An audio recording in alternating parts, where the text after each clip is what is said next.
Hola, buenas tardes, bienvenidos y bienvenidas a todos. Y bueno, bienvenidos a este webinario de ganadería extensiva y cambio climático, un tema importantísimo que está de actualidad y que necesita una visión pues consensuada, una visión crítica y sobre todo razonada, investigada y científica para poder tener razonamientos de peso y poder defender la ganadería extensiva. Este es un webinario en el que van a participar 5 ponentes. Vamos a presentar a Mireia Llorente, es doctora en biología, experta en edafología y huella de carbono. Y su ponencia va a versar sobre el análisis de la evolución de la materia orgánica y secuestro de carbono.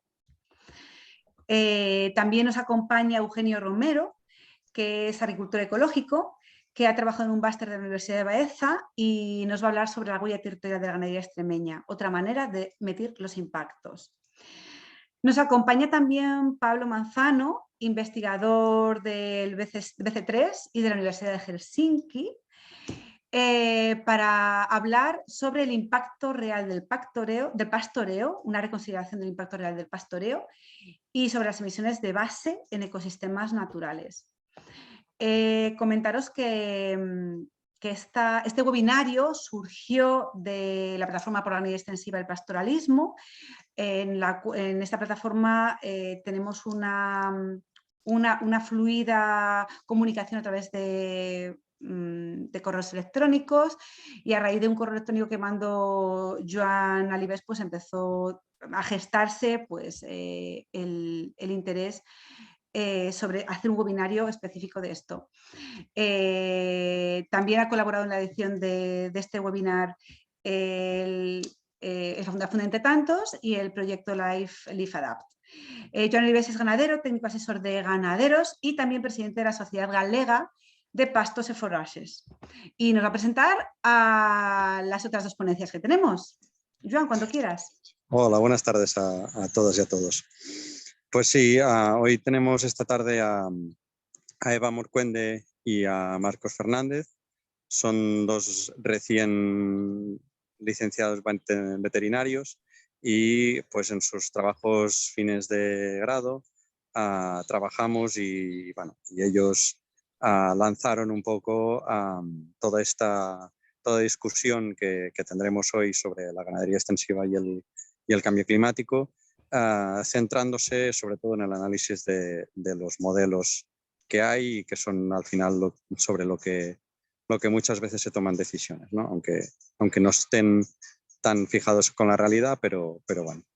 Entonces, ellos 2 sí que os pido un poco de cancha porque bueno, son recién salidos de la universidad y no van a presentar grandes proyectos ni tienen detrás centros de investigación, pero sí que su trabajo sirvió para reflexionar sobre el tema, ¿no?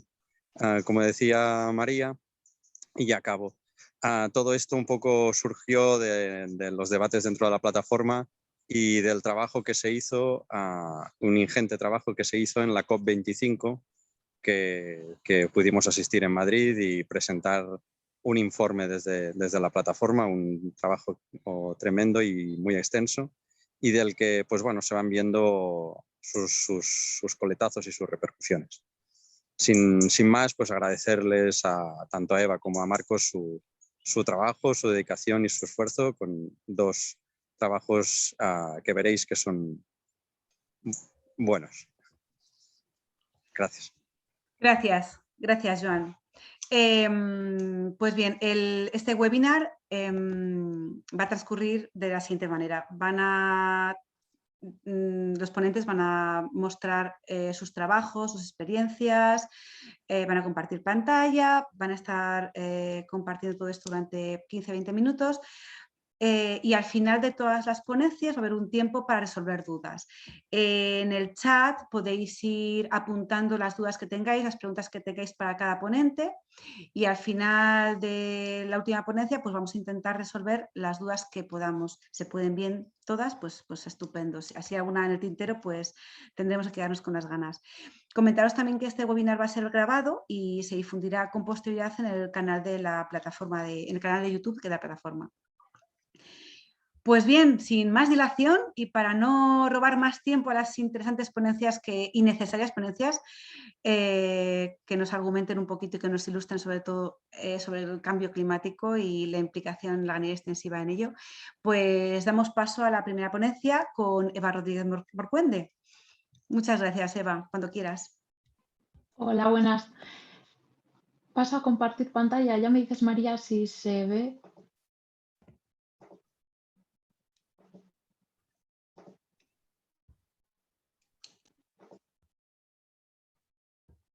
Perfecto, Eva.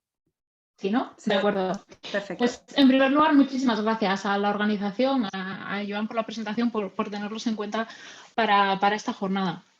En mi caso, la presentación simplemente se trata de hacer una pequeña introducción sobre cómo se está calculando la huella de carbono, en este caso para el vacuno de carne, de forma muy genérica. En los últimos años ha sido muy frecuente leer noticias de este tipo. Al final han ayudado a popularizar la idea de que la ganadería es una actividad altamente contaminante. Recientemente hemos tenido que nos dicen justamente lo contrario. Todo un clima social cada vez más interesado por los efectos sobre el cambio climático, tanto a nivel social como a nivel institucional, han dado lugar al debate que tenemos actualmente sobre cuánto contribuye el consumo y la producción de carne al cambio climático. Si nos vamos a datos oficiales, tendremos que la ganadería y la agricultura suponen un 10% del total de las emisiones que se generan en toda la Unión Europea. Desglosado en los principales gases, es importante destacar que casi la mitad del total del metano producido tiene un origen agrario. Y dentro de este origen agrario es mayoritariamente procedente de la ganadería. Cuando se habla de ganadería y cambio climático, muchos estudios y sobre todo a la hora de comunicar públicamente se centran sobre todo en el metano.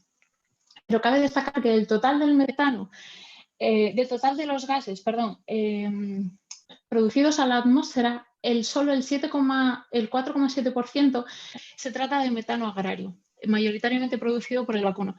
No parece una cantidad como demasiado elevada, teniendo en cuenta todo el resto de producciones, pero sí que tiene una serie de características que algunos autores han destacado que pueden indicar por qué está en el punto de mira de la ganadería a la hora de hablar de cambio climático. Uno de ellos es la corta vida media que tiene la atmósfera y otro es el alto poder calorífico en comparación con otros gases. En concreto, ¿dónde se producen los gases de la ganadería? Principal, como hemos dicho, es el metano y se produce mayoritariamente en la fermentación entérica. Esta depende del tipo de alimentación. Dietas basadas en forraje tienen niveles de metano mayores que dietas que se basan en su alimentación en concentrados. Es la consecuencia principal. La otra parte del metano generado se produce en la gestión del estiércol, al igual que un pequeño porcentaje de óxido nitroso. Pero estos se producido exclusivamente por los animales. Si estamos hablando de una producción final, en este caso de 1 kilogramo de carne de ternera, por ejemplo, esto sería solo una parte de los gases y una parte necesaria para la producción, pero son necesarios un montón de factores productivos intermedios que, como pueden ser los trabajos, el transporte, la producción de piensos y el producto final. Los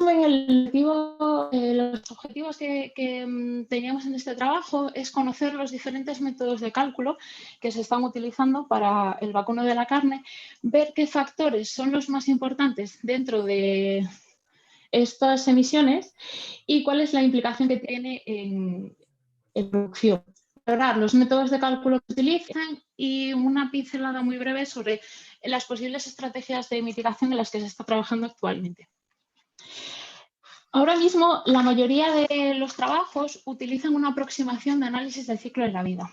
Esto es, que se basa en utilizar el mayor número de factores productivos y una aproximación de lo que se conoce como de la cuna a la tumba, para un mismo producto ver todos los factores que están necesarios para su producción y ver las emisiones que se generan, tanto al agua como al aire.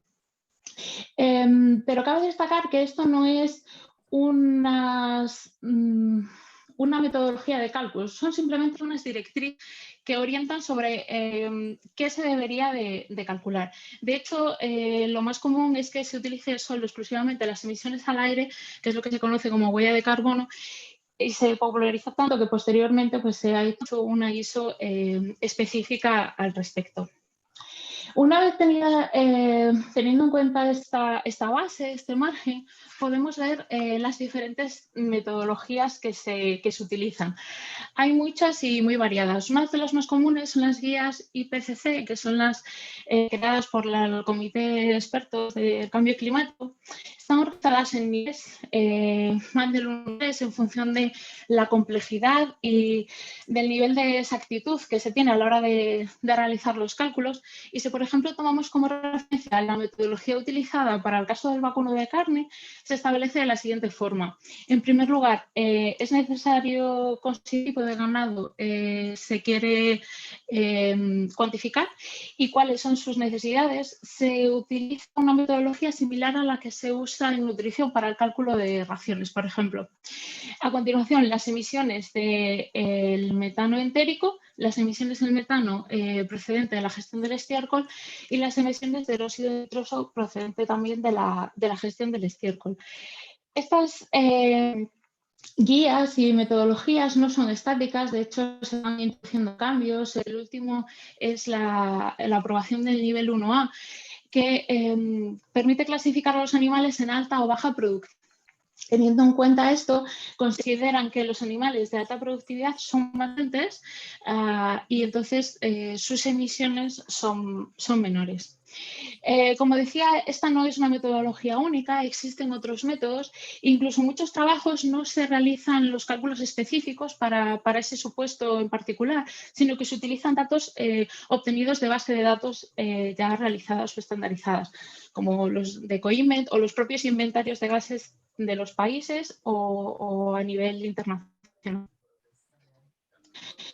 La aplicación de esta metodología es a su vez bastante libre. De hecho, es muy común que en muchos trabajos que se hacen al respecto se establecen una serie de factores que pueden ser variables y se elija cómo se calculan cada uno de estos factores.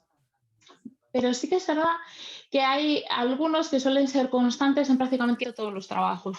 Uno es el metano entérico, otro es los gases derivados del manejo del estiércol y, por último, la energía consumida en la explotación.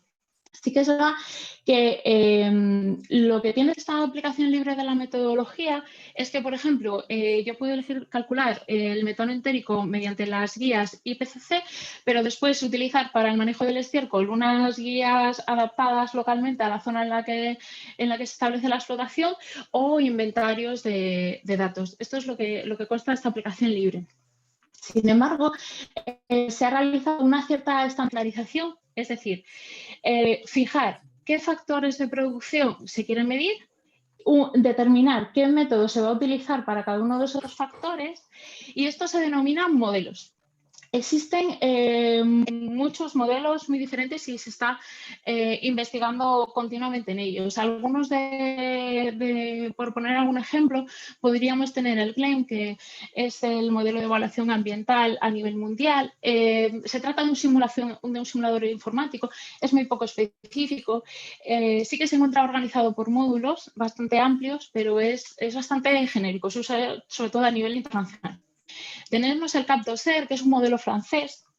Es bastante completo y lo que analiza es tanto los impactos negativos como los positivos de las propias explotaciones. Es uno de los que incluye, por ejemplo, el efecto del secuestro de carbono en el suelo y considera las emisiones tanto dentro como fuera de la granja. pero muchos más. Está, por ejemplo, otro modelo americano y el Bobby CO2 que se está desarrollando para su aplicación en España. No tantos modelos y tantas posibilidades, ¿qué ocurre si aplicamos diferentes modelos en la misma explotación? Pues obviamente tenemos resultados distintos, pero aparte de ser distintos, son bastante dispares. Se encuentran diferencias constantes. Además, bueno, esta variabilidad es consecuencia de los diferentes factores de producción incluidos o no y los diferentes métodos de cálculo utilizados en cada caso. Por lo tanto, cuando se utilizan modelos diferentes, no es posible la comparación de resultados de un modelo a otro. A modo de resumen, y porque esto puede ser un poco lioso, podríamos tener que el marco sobre el que se asienta utilizando una metáfora pictórica, podría ser el análisis del ciclo de la vida. Podríamos tener diferentes herramientas, son diferentes metodologías disponibles, y en función de cómo utilicemos estas herramientas, podemos dar lugar a estilos que son diferenciables entre sí o los distintos modelos, o bien una aplicación libre de los mismos. Si consideramos, por ejemplo, algunos trabajos, y exclusivamente a modo de ejemplo, además de ver las diferencias sustanciales que puede haber en cuanto a los resultados, estos son todos calculados con la metodología aplicada libremente. No hay una constante en cuanto a cómo se hacen las mediciones. Aparte de ver los diferentes resultados disponibles, tenemos a las unidades en las que se las pone, puede ser muy distinto. El objetivo principal de esto es que cualquiera, a la hora de tener en sus manos un trabajo o un estudio sobre este tema, tenga la certeza de en qué parámetros es necesario fijarse para poder evaluar ese trabajo y ver si incluye todos los factores de producción, si no, y qué se está calculando en cada caso, y no caer en comparativas que pueden dar lugar que sean resultados diferentes, bien, porque sí que es verdad que las explotaciones se manejan de forma distinta y hay diferencias por el tipo de producción, o bien derivadas de los cálculos. Tenemos en cuenta una serie de factores dentro del análisis que se consideran como puntos críticos y que están más sujetos a debate. Uno de ellos es el suelo y el ciclo de carbono, en el que después profundizarán mucho mejor, pero a muy grandes rasgos y a modo de resumen, el suelo almacena carbono. Y en función de lo que hagamos con este suelo, podremos tener variaciones en el carbono que contiene. Si lo utilizamos en forma de pastoreo, para retener este carbono y a que se quede estabilizado en el suelo o incluso aumentar su cantidad. Y si utilizamos el terreno para laboreo, para la producción de forrajes o cereales, podemos tener depresiones de carbono con cada laboreo. No siempre se incluye en los cálculos y es una de los factores más variables. Otro de los temas importantes puede ser la ponderación de los diferentes gases. La huella de carbono se da en unidades kilogramos CO2 equivalentes que se calculan en base al calorífico de los diferentes gases que la conforman. Pero esto no es un método único de cálculo y se ha visto que hay diferencias, sobre todo cuando la mayoría de los gases que se está ponderando son diferentes al CO2, que es justo lo que ocurre en el caso de la ganadería. Una posible subsanación de este tema sería la obtención de resultados, además de unidades equivalentes, de forma desagregada, que además puede tener utilidades como veremos posteriormente. La valoración de la alimentación sigue siendo uno de los puntos clave, porque el metano producido por los animales se basa principalmente en el tipo de alimentación. De esta forma vamos a tener que los sistemas extensivos basados en pastoreo van a producir mayor cantidad de metano que los que contienen mayor cantidad de concentrado en la dieta. Pero si queremos evaluar con las emisiones de todo ciclo productivo, tenemos que valorar las emisiones de la producción de alimentos, ya sea la variación del carbono que puede realizarse en el suelo, como el consumo de combustibles fósiles, fertilizantes o incluso el transporte de materias primas. Y todo ello puede tener consecuencias importantes, sobre todo a la hora de valorar estrategias de mitigación, porque una institucionalmente muy extendida, que es la intensificación de las producciones, puede dar lugar a trasladar emisiones. Es decir, aunque reduzcamos la cantidad de metano producido porque reduzcamos el pastoreo aumentando el concentrado, podemos tener que, por otra parte, aumenten las emisiones derivadas de la producción de esos alimentos. Una manera de intentar subsanar este efecto es incluir la mayor cantidad posible de factores de producción en los análisis y, aparte, de ofrecer resultados desagregados. De esa forma podemos ver un poco el origen de dónde se están produciendo la mayor cantidad de las emisiones. Por último, hay que tener en cuenta que las agrarias, sobre todo cuando es en ganadería extensiva, no son entes aislados, están muy íntimamente relacionados con el medio en el que se establecen e influyen directamente en la biodiversidad de las zonas, en la conformación del paisaje y tiene un gran impacto social y económico en las zonas en las que se establecen. Además, esta visión más clásica de los análisis y de las cuantificaciones, y con todo el respeto, porque además tenemos al autor presente, está el punto de vista de utilizar diferentes niveles de referencia y de los rumiantes como degradadores de celulosa. Pero resumidamente, podemos tener que o bien tengamos casos aprovechado un pastizal con ganadería extensiva, si eliminamos los animales domésticos, este nicho puede tener o dos fines, o bien ocupado por animales salvajes o bien utilizado para la producción de alimentos. Si es ocupado por animales salvajes, estos rumiantes salvajes también son degradadores de celulosa y también producen metano. Entonces, igual las diferencias significativas no son tan grandes. Del mismo forma, si son aprovechados para la producción de alimentos, para alimentar al ganado, podemos caer en lo que comentábamos antes del traslado de las emisiones, que no se produzcan de un tipo, pero sí de otro, y que al final, a largo plazo, no haya una diferencia sustancial en las emisiones totales. Dentro de las estrategias de mitigación, y por una pincelada muy rápida sobre qué se está investigando más actualmente, una de las más repetidas en la bibliografía siempre es la intensificación. Es la recomendada por la FAO, por muchos autores y muy institucionalmente reconocida. Está centrada exclusivamente en la menor producción de metano. Por otro lado, las modificaciones en la dieta son de las que más se están considerando y sobre las que más investigación hay activa. Utilización de aditivos, ingredientes que puedan disminuir las emisiones actuando a nivel ruminal. Y por último, la mejora de la productividad, basado en una dilución de las emisiones. A mayor eficiencia productiva, pues menor cantidad de emisiones por kilogramo final de producto, pero que no es una disminución directa, sino más en indirecta por dilución. Y para finalizar, y como ideas principales, aunque la cuantificación de las emisiones se realice mayoritariamente en bases de análisis de ciclo de la vida, los métodos de cálculo que se utilizan pueden ser muy diferentes, al igual que los factores que se tienen en cuenta en cada caso. Puede haber muchas variaciones de unos trabajos a otros. Entonces, para valorar los resultados es importante conocer unos y otros y ver cómo se han obtenido los resultados.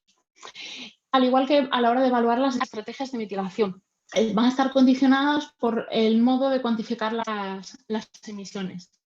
Las estrategias de mitigación también van a estar determinadas principalmente por la alimentación. Y por último, al tomar medidas correctoras, es necesario minimizar el posible riesgo de trasladar emisiones de un tipo a otro y que al final el impacto global final no sea tan grande como se espera. Por mi parte, nada más. Creo que he ido un poco rápido, igual acabo demasiado pronto, pero bueno, ya luego quedo a disposición para alguna duda o pregunta. Está perfecto, Eva. Has acabado puntual como un reloj. Muchas gracias. Hemos tenido unos problemillas de audio que yo pensé que era yo, pero bueno, ha habido algún igual problema era de yo. conexión. Sí, me ha costado, pero bueno, como se te ha entendido, no te hemos cortado.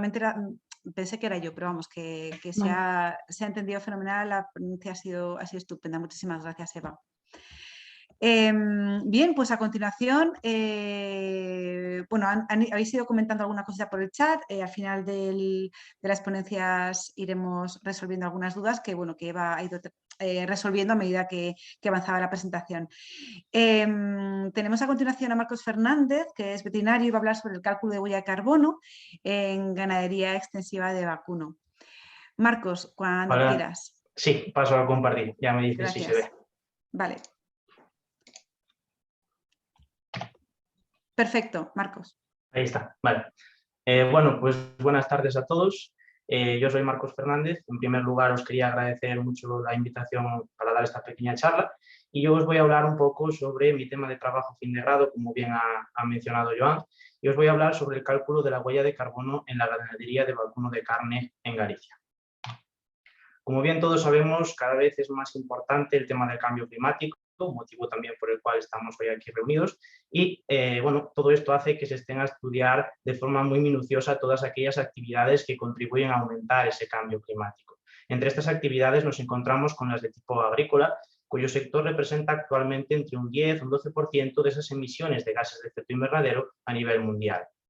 Dentro de este sector, obviamente, nos encontramos con la ganadería, que representa, bueno, un porcentaje importante de esas emisiones. A todo esto se suma que para el año 2050 se estima un aumento poblacional muy notorio, con lo que tendrá que aumentar también esa producción de alimento, entre ellos, obviamente, esos kilos de carne de ganado vacuno, que es lo que vamos a tratar aquí, y aumentarán, por lo tanto, esas emisiones de gases de efecto invernadero. Toda esta panorámica actual y futura hace que la ganadería cobre un papel muy importante, pasando así a estar en el punto de mira e intentando minimizarse esas emisiones por unidades de producto. Básicamente se busca obtener un kilo de carne lo más respetuoso posible con el medio ambiente. Pero realmente, ¿cómo se calcula ese 10-12% del que estamos hablando? ¿Qué es lo que se tiene en cuenta? ¿Es real o no? Bueno, lo primero que tenemos que saber es cuáles son los gases de efecto invernadero que se producen en ganadería. Tenemos tres tipos de gases, que son el metano, el óxido nitroso y el dióxido de carbono. La fuente principal del metano, que es el gas mayoritario, se produce fundamentalmente a través de la fermentación entérica, proceso en el cual las bacterias que se encuentran a nivel ruminal fundamentalmente, aunque también una pequeña parte a nivel intestinal, transforman la materia orgánica del alimento en metano, que la vaca va a eliminar al exterior fundamentalmente por exhalación. La otra fuente de metano, aunque en menor medida, es el manejo de las deyecciones. Básicamente, por un proceso de fermentación, se genera ese metano durante el almacenamiento abonado con las mismas. El segundo gas mayoritario que nos encontramos es el óxido nitroso. Este se produce única y exclusivamente por el manejo de las deyecciones que mencionábamos anteriormente. Y por último tenemos el dióxido de carbono, el cual no está tan relacionado de forma directa con los animales, sino que está un poco más relacionado con todo lo que sucede alrededor del animal, básicamente con todas aquellas tareas de laboreo que impliquen un consumo de combustible, que impliquen un consumo de electricidad, todo ello va a generar este tipo de gas. Una vez tenemos claras cuáles son las fuentes y los tipos de gases de efecto invernadero, tenemos que saber cómo se calculan esas emisiones. Como bien decía Eva, bueno, pues los métodos que tenemos actualmente se basan en una aproximación al análisis del ciclo de la vida.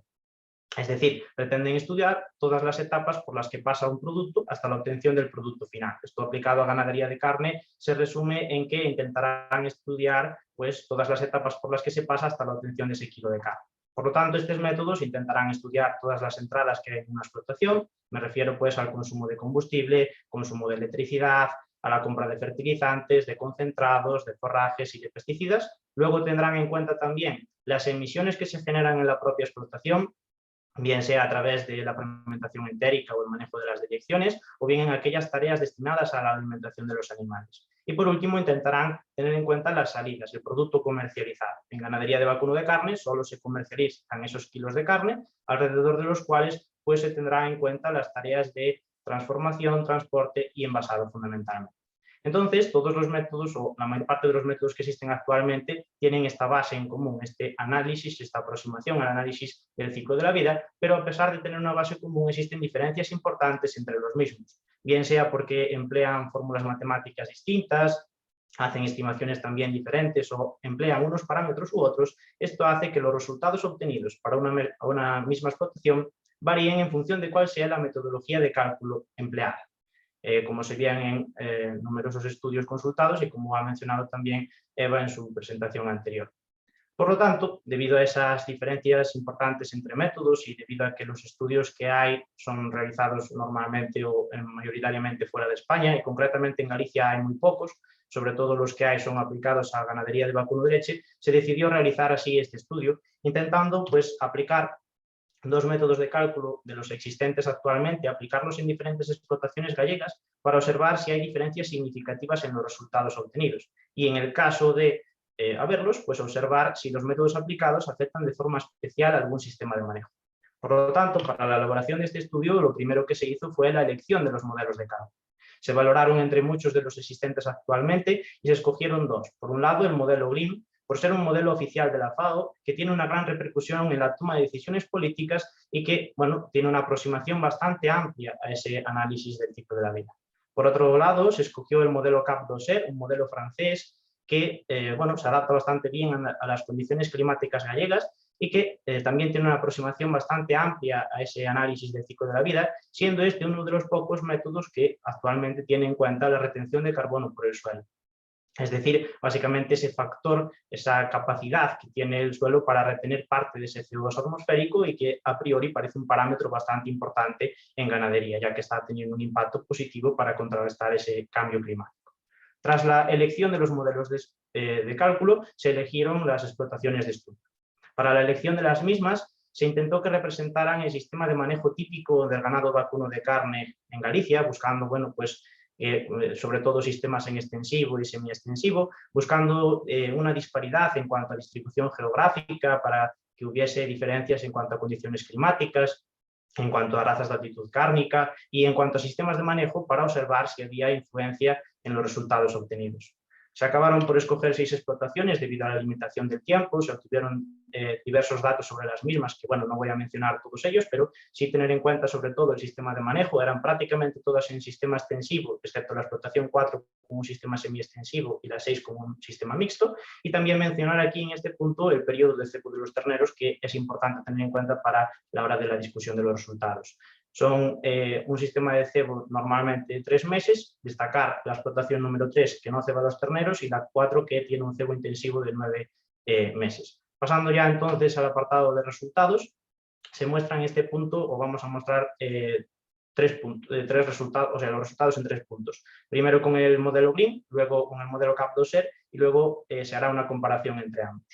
En el caso de los resultados con el modelo GRIM, las unidades utilizadas en esta gráfica son los kilogramos de CO2 equivalente por kilogramo de carne producida y por kilogramo de peso vivo. Se utilizan estas dos unidades porque en los estudios consultados había en algunos que utilizaban una y en otros otra y se incluyeron así las dos. En el caso de esta gráfica, a priori, así a primera vista, lo que se ve es que la explotación 1 y la 6 son las de mayores emisiones. Esto se debe básicamente al menor rendimiento productivo de las mismas, básicamente porque alcanzaban los terneros menores kilos al sacrificio o porque había una mayor tasa de mortalidad neonatal, da lugar a esas mayores emisiones. Pero lo que realmente nos llama la atención en esta gráfica son la explotación 3 y la 4, porque son las que tienen un sistema de manejo más diferenciador. Si recordamos, esa explotación número 4 es la que tiene un sistema en semi-extensivo, pero ceba los terneros durante 9 meses, entonces es la de mayores rendimientos productivos, pero sin embargo no es la de menores emisiones. Obviamente esto se debe pues, a que ese mayor rendimiento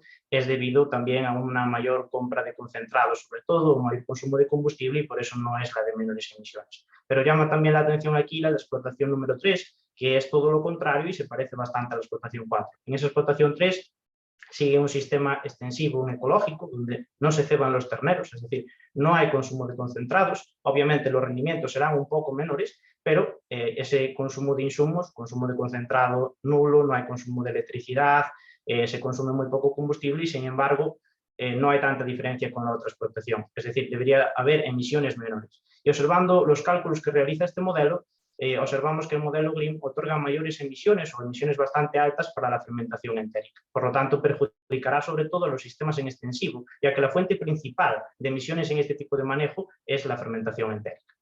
Pasando ya al apartado de los resultados del modelo CAP2R, aquí vemos ya diferencias bastante importantes. Vemos que todas las explotaciones tienen menores emisiones que con respecto al modelo GRIM, pero bueno, esto lo abarcaremos en el siguiente punto. Y en este caso, obviamente hay diferencias significativas entre las explotaciones, pero nos llama mucho la atención la explotación número 3. Es la que primero resalta, vemos que presenta resultados negativos. Esto se debe a dos factores. Por un lado, al sistema de manejo de esa explotación, la explotación en extensivo, extensivo con manejo no ecológico, donde no ceban los terneros. Entonces, debido al manejo de esos animales, con poco consumo de combustible, no compran forrajes, no hay consumo de electricidad, no compran concentrados. Todo eso obviamente hace que esas emisiones ya sean bajas de por sí, y a esto le sumas una amplia superficie agraria útil, es decir, una amplia zona de pastoreo, hace que la retención de carbono por el suelo sea tal que es capaz de contrarrestar las emisiones generadas por esa explotación, y aún así le queda capacidad para retener más CO2 atmosférico. Por lo tanto, según este modelo, según el modelo CAP2R, esta explotación no solo no contribuye al cambio climático, sino que ayuda a contrarrestar el mismo. Y pasando ya al punto de comparación entre modelos, en este caso voy a emplear dos gráficas. La unidad de referencia en este caso son los kilogramos CO2 equivalentes totales. Esta unidad obviamente no sirve para comparar explotaciones entre sí porque no tiene sentido, ya que estás comparando las explotaciones tienen diferente número de animales, diferente sistema de manejo, entonces no tendría sentido, pero sí que es una unidad muy visual para comparar las emisiones dentro de cada explotación. En este caso se emplean dos gráficas. En la primera se compara modelo GRIM y CAP2R, pero sin tener en cuenta el suelo en el CAP2R. Por lo tanto, en ambos modelos están teniendo en cuenta exactamente los mismos parámetros. Y pese a esto, hay diferencias importantes en los resultados obtenidos. ¿Qué quiere decir esto? ¿Por qué se debe? Bueno, pues a lo que mencionábamos en un primer momento, esas diferencias en cuanto a fórmulas matemáticas, en cuanto a estimaciones. Al observar los cálculos realizados, se ve que el modelo GLIM otorga mayores emisiones para todas las explotaciones, y esto es debido sobre todo a esas mayores emisiones, mayores estimaciones que hace el modelo GLIM para la fermentación entérica. Por lo tanto, va a perjudicar sobre todo a los sistemas en extensivo, pero también a los de semi-extensivo, ya que la fuente principal de estos sistemas, como bien decíamos, es la fuente principal de emisiones es la fermentación entérica. Y si ya pasamos a la siguiente gráfica, ahora teniendo en cuenta el suelo en el CAP2R, vemos que las diferencias son muy significativas. Tanto es así que, por ejemplo, el modelo GLIM en la explotación 1 atribuye hasta 4 veces mayores emisiones que el modelo CAP2R. O, por ejemplo, en esa explotación 3 que mencionábamos, ahora vemos que el modelo GRIM atribuye unas emisiones bastante importantes y el modelo CAP2R nos está diciendo todo lo contrario, que tiene un efecto beneficioso para ese cambio climático.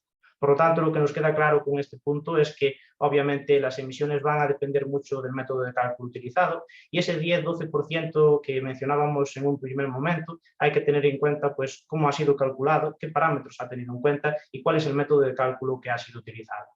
Lo que nos queda claro entonces con este estudio es que el cálculo de la huella de carbono en ganadería es un sistema extremadamente complejo, existiendo actualmente numerosos métodos de cálculo que obviamente tienen sus similitudes y diferencias y que dan lugar a emisiones muy distintas en función de cuál sea el utilizado. Por otro lado, sabemos que el modelo GRIM representa una huella de carbono mayor que el CAP2R, ya que estima unas emisiones más altas en la fermentación entérica, por lo tanto perjudicará a aquellos sistemas en extensivo, ya que dijimos que ese mayor porcentaje de gases de efecto invernadero se generan de esta forma. Y por último, siempre se debería de tener en cuenta la retención de carbono, ya que se absorben altas cantidades de dióxido de carbono, favoreciendo a aquellas explotaciones que cuenten con una amplia superficie. El modelo CAP2R, al tener en cuenta este parámetro, beneficiará a los sistemas en extensivo y semi-extensivo, mientras que el modelo GRIM les atribuirá una mayor huella de carbono. Y con esto termino. Muchas gracias por vuestra atención.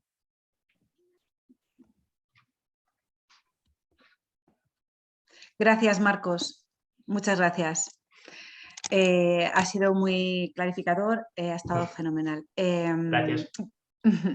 Damos paso a la siguiente ponencia. Mireia, cuando quieras. Vale, paso a compartir pantalla. Perfecto. A ver si se ve bien. Estupendo. Ahí está. Vale. Ahora, perfecto, pantalla entera. Gracias. Vale, buenas tardes. Lo primero, agradecer la presencia a toda la gente que estáis conectadas a este webinario, que la verdad que ha sido una sorpresa muy positiva, la cantidad de gente que se ha inscrito y bueno, yo creo que es un buen indicador. No tan sorprendente para mí por la preocupación con el tema del cambio climático, que ya llevamos muchos años hablando de ello y que evidentemente es un problema de los más graves que hemos enfrentado a nivel medioambiental en los últimos, diría, cientos de años, sino por el tema de la inquietud por la ganadería extensiva, que no lleva debatiéndose tantos años y que sin embargo yo creo que es un tema de urgente abordaje. Veremos a lo largo de este webinar cómo la ganadería extensiva tiene valores medioambientales muy destacables y también valores, como ya han nombrado Eva y Marcos, respecto a la mitigación del cambio climático. Sin embargo, es una actividad que está muy cerca de la desaparición o que cada vez es menos frecuente y menos abundante, sobre todo en nuestro país.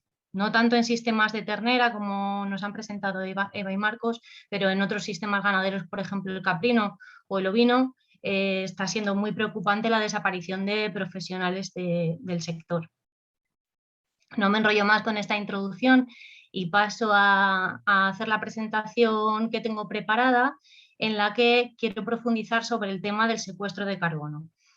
También los anteriores ponentes lo han nombrado como parte importante de los cálculos de huella de carbono, y voy a explicar un poco más en detalle en qué consiste esto del secuestro de carbono y por qué es importante tenerlo en cuenta cuando hablamos de huella de carbono, sobre todo en los sistemas extensivos. Vale, los sistemas extensivos en general están ligados a la conservación de algunos ecosistemas. Un caso muy claro es el caso de la dehesa. La dehesa es un ecosistema con grandes valores medioambientales que solo tiene sentido ligado a la actividad ganadera. Es decir, si no hubiera una ganadería extensiva, este ecosistema tendería a degradarse y a desaparecer. Y enseñaré algunos datos respecto a esto.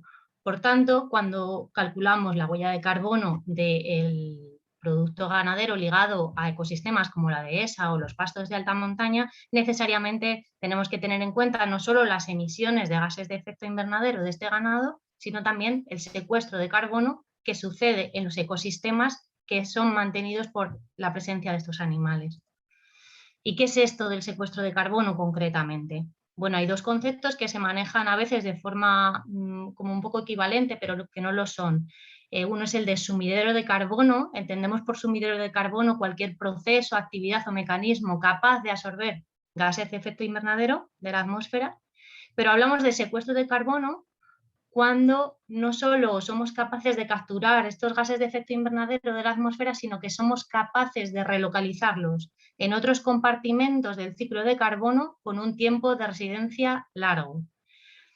Y hago este matiz porque durante un tiempo se han identificado antes ambos conceptos y se ha puesto en valor el cultivo forestal, los cultivos forestales de rápido crecimiento como estrategias para mitigar el cambio climático, cuando en realidad estos cultivos, si bien son buenos sumidores de carbono porque el crecimiento de estos árboles jóvenes es muy rápido, no siempre deriva en secuestro de carbono si esta masa forestal es destruida rápidamente y se remueven los suelos en los que están cultivados. Respecto, por ejemplo, a la conservación de un ecosistema maduro, donde es cierto que la tasa de acumulación de carbono ya no es tan rápida y sin embargo el secuestro de carbono, es decir, su almacenaje a lo largo del tiempo de forma estable, sí que es interesante. ¿Dónde se secuestra el carbono en estos ecosistemas? Pues bien, el carbono es retirado de la atmósfera gracias al fenómeno conocido como fotosíntesis, según el cual la vegetación es capaz de capturar el carbono y convertirlo en materia orgánica, en biomasa vegetal. Cuando esta biomasa vegetal o esta materia orgánica bien se muere y se incorpora a los suelos o bien es comida por el ganado e incorporada en formas de estiércoles, pasa a formar parte de la materia orgánica del suelo que a su vez es clave para la fertilidad del mismo, para el mantenimiento de la fertilidad del mismo y por tanto de su capacidad productiva.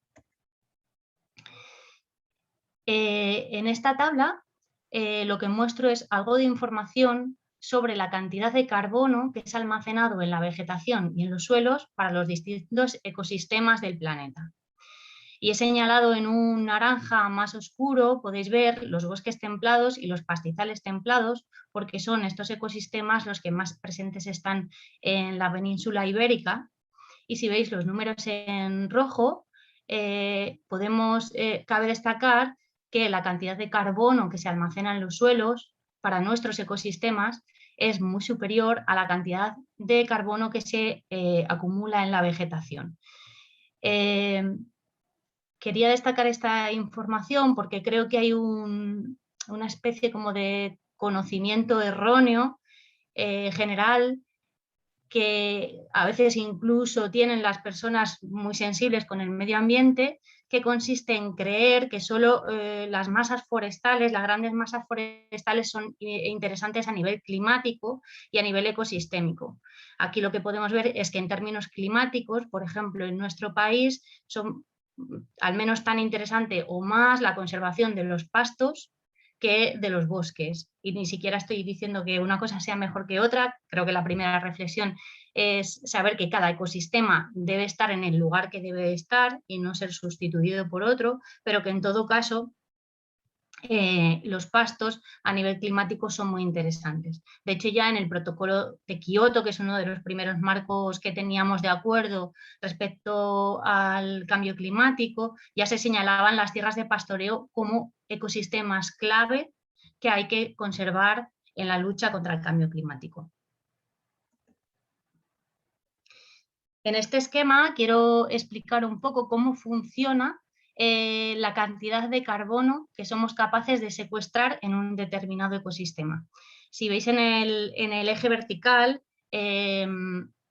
tenemos la cantidad de materia orgánica capaz de ser almacenada por el ecosistema, ¿vale? Y en el eje horizontal podemos ver, bueno, pues una línea del tiempo.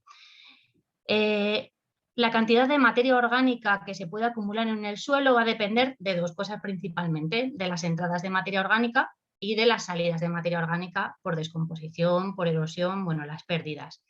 En un ecosistema estable, sin disturbios, esto tiende a alcanzar un cierto equilibrio, ¿no? En esta relación de entradas frente a salidas. Cuando sucede un disturbio, un cambio en el uso del suelo, por ejemplo, la corta de un bosque o la roturación de una tierra que antes no se roturaba o de repente la incorporación masiva de herbicidas. Este tipo de cambios de uso o de manejo drásticos del suelo lo que provocan es un cambio en los equilibrios entre entradas de materia orgánica y salidas de materia orgánica. Y como veis, el sistema va a derivar hacia un nuevo estado de equilibrio si el disturbio ha sido negativo, hacia un estado de equilibrio con menor cantidad de materia orgánica almacenada. Ante un nuevo manejo, que veis ahí con la línea roja, un nuevo manejo positivo en este caso, como puede ser bueno, pues una forestación, un manejo más sostenible, una producción en ecológico con acolchados, etcétera, el sistema puede volver a cambiar ese equilibrio hacia nuevos sistemas estables más ricos en materia orgánica de suelo. Con esto simplemente quiero dar como una idea esquemática de qué podemos hacer para mejorar el secuestro de carbono en los suelos o la cantidad de carbono que somos capaces de secuestrar en el ecosistema. Pues podemos intervenir a dos niveles, aumentando la incorporación de materia orgánica en los suelos, por un lado, y por otro lado, evitando las pérdidas de materia orgánica. En las imágenes veis dos casos bueno, como contrastados de formas de manejo del suelo. En una veis el sistema tradicional de manejo ganadero que consistía en que las ovejas pudieran comer el rastrojo después de las cosechas.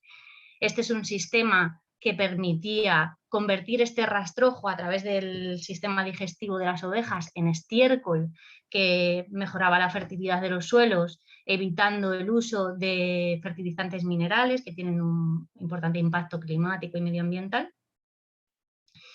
A la derecha vemos un sistema en el que, bien por un labrado excesivo de los suelos, bien por uso de herbicida y por un manejo de los suelos, se están perdiendo por erosión importantes cantidades de suelo fértil de forma difícilmente reversible. En la pérdida de suelo fértil, en la pérdida de materia orgánica y por tanto en la pérdida de carbono de los suelos, hay un proceso que se acelera y hay un punto que podemos llamar de no retorno de degradación en el ecosistema. En este punto de no retorno, la cantidad de materia vegetal empieza a no ser la suficiente como para restaurar la cantidad de materia orgánica en el suelo al mismo ritmo que se va perdiendo materia orgánica por mineralización. Al haber poca vegetación, además, la vegetación no es capaz de sujetar el suelo fértil y este es perdido por erosión hídrica o eólica. Y este proceso, como digo, se acelera porque si hay menos materia orgánica hay menos nutrientes y al haber menos suelo hay menos vegetación que sujete el suelo, etcétera, hasta que ya sucede la desertificación. Este proceso de degradación sin retorno está siendo muy evidente en algunos sistemas agrarios. Las personas que vivís más cercanas al campo lo podéis haber visto en pocos años, cómo un suelo puede degradarse de forma totalmente irreversible por el uso masivo de herbicidas que acaban con las cubiertas vegetales y con los microorganismos del suelo. Aquí muestro otras fotos que son ejemplo de este tipo de degradaciones sin retorno. Es la misma fotografía, es el mismo lugar el que aparecen las dos fotografías. Uno es antes de un gran incendio y otro es después de un tiempo de un incendio en el que no hubo una gestión posincendio del suelo y que al haber desaparecido la biomasa vegetal, el suelo queda desprotegido y por tanto es lavado, erosionado y ya no hay suelo fértil sobre el que pueda volver a crecer material vegetal. Este tema de los incendios, aunque no voy a poder profundizar ahora en él, está muy ligado también a la desaparición de la ganadería en nuestros campos. El ganado antiguamente consumía el exceso de biomasa vegetal seca. Actualmente esto ya no está siendo así en muchos territorios en los que ya casi no hay ganadería y esto está provocando mayor incidencia de incendios. Ya le he propuesto a María a ver si podemos organizar un webinario concretamente sobre este tema de ganadería extensiva de incendios, porque creo que es un tema bastante importante de abordar. Aquí os muestro un mapa de degradación de los suelos a nivel mundial para hacernos una pequeña idea de qué es lo que está pasando y de cómo esta pérdida de suelos fértiles está siendo un problema global, sobre todo, como veis, en las zonas más habitadas del planeta, en Europa y en Estados Unidos. Está siendo un problema grave que, siendo el suelo un recurso que, como vemos, podría ayudarnos a mitigar el cambio climático, sin embargo, está siendo un factor de mayor liberación de CO2 a la atmósfera, es decir, de aceleración del cambio climático. Hubo una campaña hace unos cuantos años ya a nivel europeo que yo creo que fue muy interesante, que se llamó el 4 por 1000, en el que expertos europeos hablaban de que simplemente aumentando un 4 por 1000 la cantidad de materia orgánica que albergan nuestros suelos, seríamos capaces de prácticamente mitigar a nivel europeo o a nivel mundial el cambio climático. Si bien creo que estas afirmaciones eran demasiado optimistas, sí creo que esa campaña hizo recomendaciones muy interesantes y que no deberíamos de perder de vista. Así, de forma muy esquemática, se hacían 6 recomendaciones de manejo de suelo para mejorar el secuestro de carbono. Una es retornar la materia orgánica a los suelos. Actualmente hay mucha cantidad de materia orgánica que va desde los campos hacia las ciudades en forma de alimentos y que no retorna a los ecosistemas. 2, minimizar el laboreo. 3, evitar el uso de herbicidas y agrotóxicos, que ya mostraba antes una fotografía, está siendo un factor de degradación de los suelos irreversible y bastante trágico. 4, no dejar los suelos al descubierto. Y 5, utilizar estiércoles animales.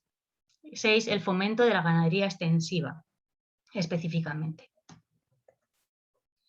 Ahora os quiero mostrar así brevemente algunos resultados también de estudios sobre secuestro de carbono que hemos hecho en distintos proyectos desde la Universidad de Extremadura. Estos datos que muestro en esta tabla están derivados de una gran base de datos a nivel europeo sobre suelos que se llama LUCAS. Es una base de uso público a la que cualquiera puede acceder.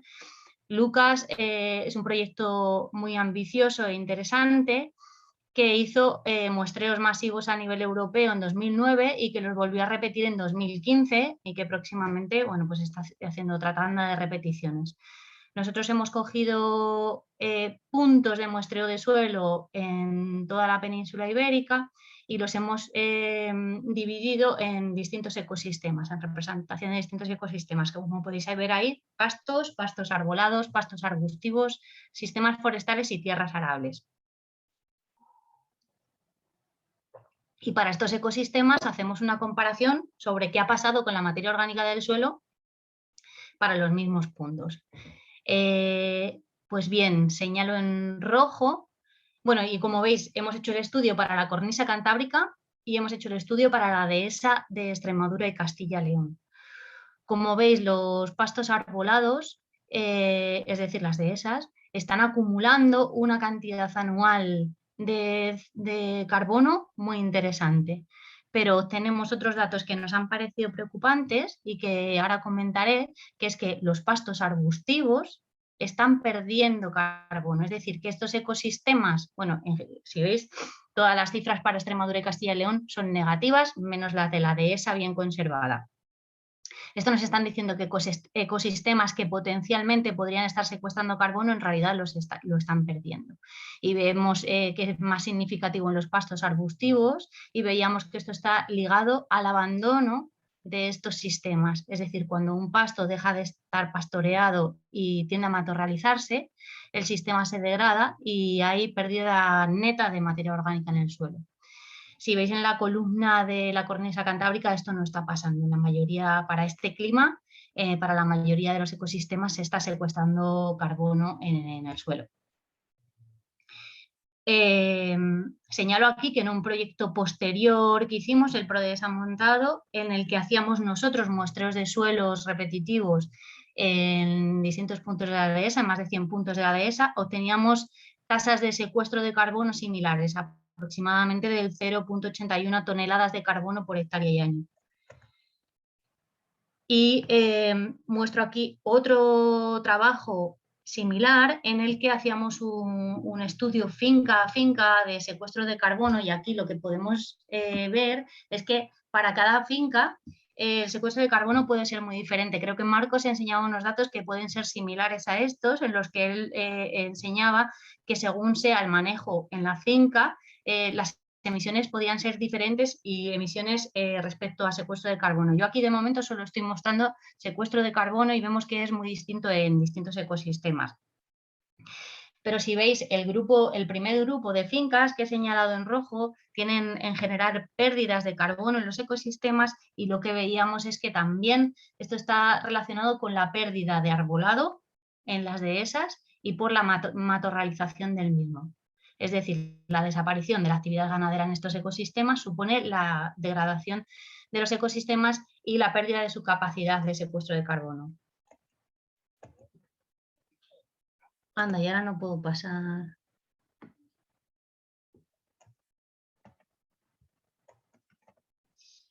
Bueno, por alguna razón que no entiendo, no puedo pasar las diapositivas ahora. Pero en realidad, bueno, solo me quedaba enseñaros otra que la voy a explicar muy brevemente, y es una diapositiva de otro estudio en el que lo que comparábamos era secuestro de carbono en distintos sistemas de dehesa, y veíamos que la presencia de ganado tendía a mejorar la capacidad de secuestro de carbono de la dehesa. Bueno, sin más, hasta aquí mi presentación. Muchas gracias por la atención y espero tener la oportunidad de recibir preguntas o de intervenir en el debate en la última parte de este webinario. Genial, Mireia, muchas gracias. Y gracias por compartir los resultados del estudio, de los estudios, y gracias también por introducir el tema de los incendios forestales, que es un tema importante en el territorio. Si quieres, puedes dejar de compartir, Mireia, y podemos dar paso a la siguiente ponencia, de Eugenio Romero. Él nos va a hablar sobre la huella territorial de la ganadería extensiva extremeña como otra manera también de medir los impactos. Muy bien. Sí, espera un momentito, Eugenio. Sí. Bienvenido. Espera a ver si Mireia puede dejar de compartir. De acuerdo. Que parece que... Espera un momentito. Creo que ahora vamos a conseguirlo.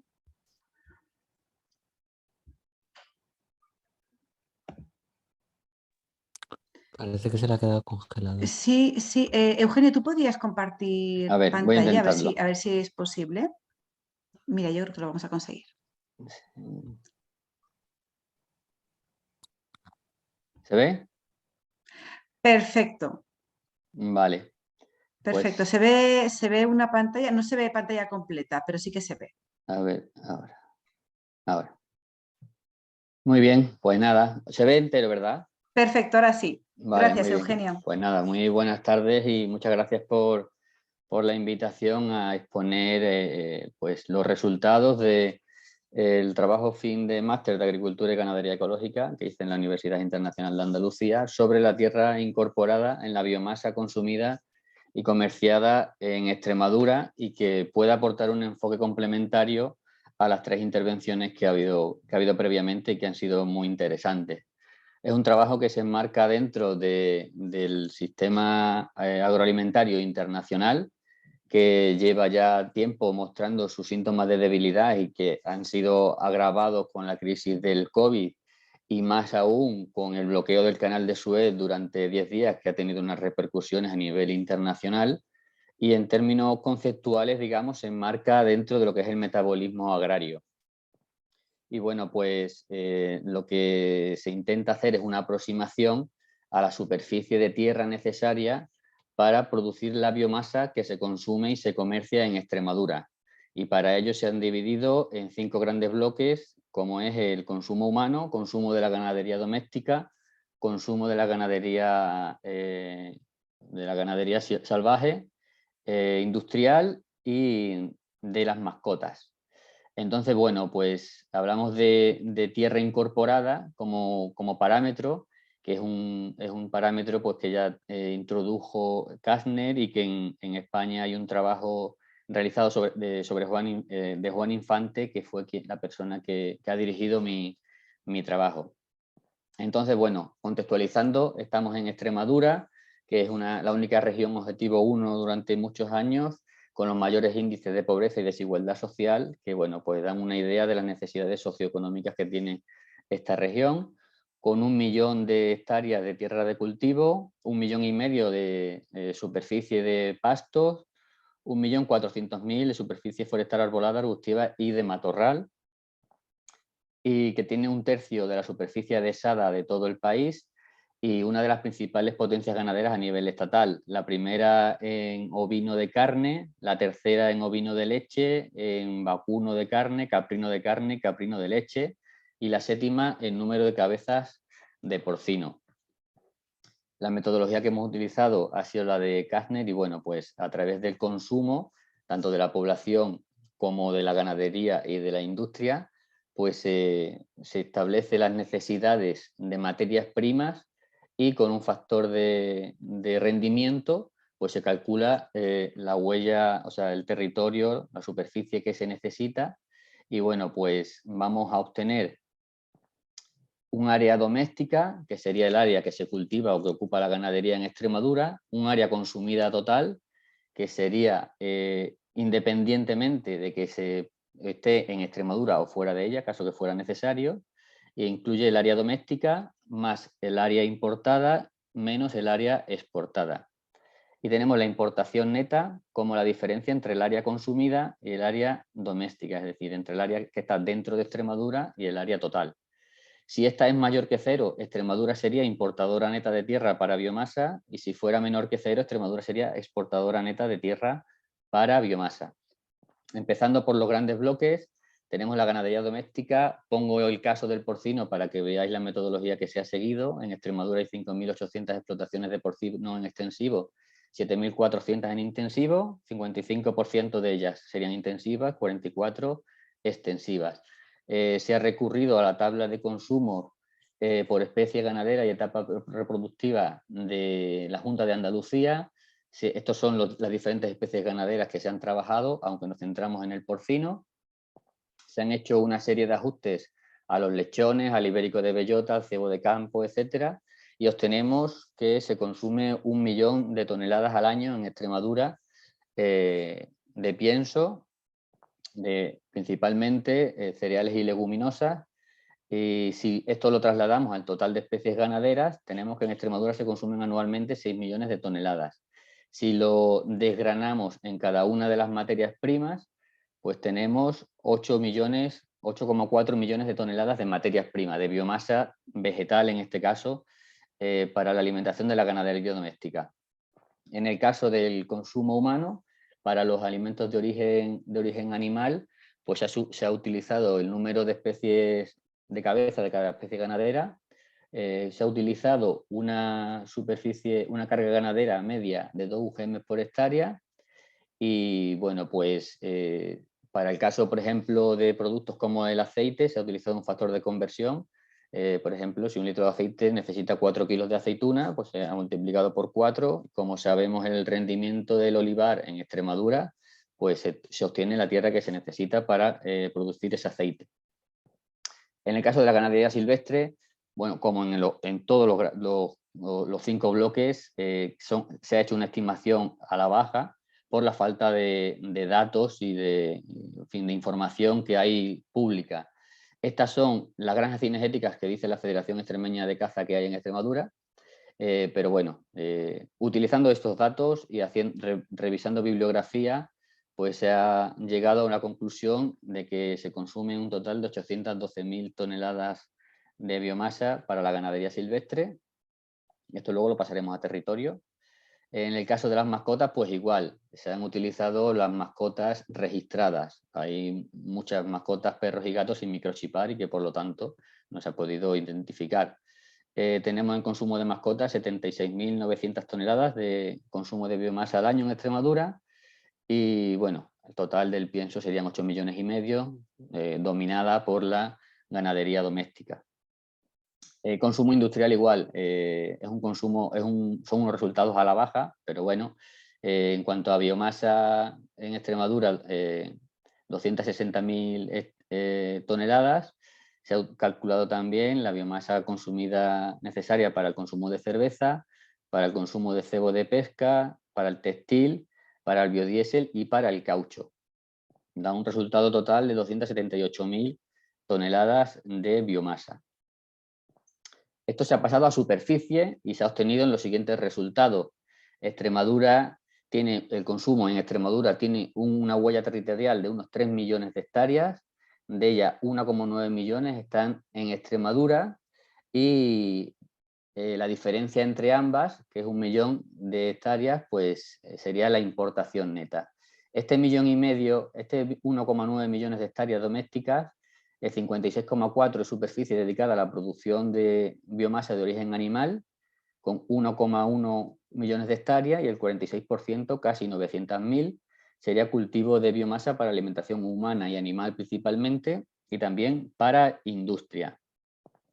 Vemos que las importaciones son mayores que las exportaciones, por lo tanto, Extremadura para este caso, sorprendentemente, sería una región importadora neta de tierra para biomasa. Si vemos los resultados por categorías, vemos en el caso del consumo de pienso de la ganadería, en Extremadura tenemos 257.000 hectáreas, que sería el área doméstica, dedicada a la producción de cereales y leguminosas, sin embargo se consumen 2 millones. Por lo tanto, tenemos una importación neta de 1.900.000. Esto es algo que ya Pampillón recoge hace 31 años en uno de sus estudios. Extremadura importaba de Estados Unidos 1,2 millones de toneladas de maíz y 300.000 toneladas de sorgo. En el caso del consumo humano, de productos de origen animal, pues como digo, se ha multiplicado el censo ganadero por 2 UGM hectáreas, obtenemos 1 millón, redondeando 1 millón de hectáreas, que es lo que ocuparía la ganadería en Extremadura. Y en cuanto al consumo, hemos utilizado el método de Nemes-Chesky-Pur, que se basa en un metaanálisis de diferentes estudios, y obtenemos 364.000 hectáreas que no serían imputables a Extremadura, porque el consumo de biomasa de origen animal en Extremadura y en la mayoría de los territorios recurrimos a los supermercados que se nutren del sistema agroalimentario internacional, y por lo tanto esto sería imputable a Extremadura si todos los extremeños y extremeñas nos alimentáramos de denominación de origen o de explotaciones locales. Por lo tanto, no se puede conocer la importación, o sea, el origen de esta superficie. Tenemos para el caso de los productos de origen animal, como decía, 1 millón de hectáreas domésticas en Extremadura, un consumo de 367.000, por lo tanto, la importación es negativa, lo que significa que Extremadura sería exportadora neta de productos de origen animal y de otros muchos productos de origen vegetal, como veremos a continuación. Exportadora neta de tierra para aceituna de almazara y aceituna de mesa, para uva de mesa y uva de vinificación, tomate y tabaco, cereza y biomasa forestal. Y bueno, en estas gráficas vemos aquí a la izquierda que el área doméstica total en azul está dominada por el área dedicada a productos de origen animal.